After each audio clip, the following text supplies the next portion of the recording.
Təbii ki, mən deyirəm də o 91-ci ildən burada əgər məmur kimi işləyirdisə, Rövşən Cavadov da dövlət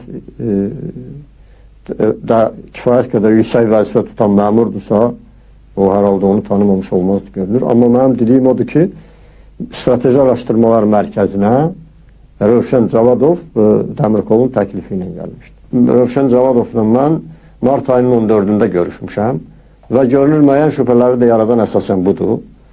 Ona görə mən görüşmüşəm ki, Rövşən Cavadov məni dəvət edibdi evinə və o hələlik onda təbii ki, Daxili İşlər Nazirinin müavini idi və o gələn adamlar görür, mən könüllü getməsəm də məni oraya apara bilərdilər istənilən variantda. Və mən ora getmişəm, bizim 10-15 dəqiqəlik söhbətimiz olub.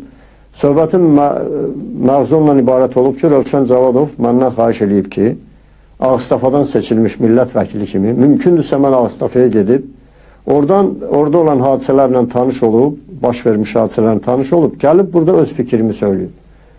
Mən də ona cavab vermişəm ki, mən Milli Məclisin üzvlüyündən gedəndən sonra bir dəfə də olsun öz seçicilərimlə görüşə də getməmişəm, yəni Ağstafaya da getməmişəm. Digər rayonların da bəlkə hamısından mənə dəvət gəlib, amma heç birinə getməmişəm.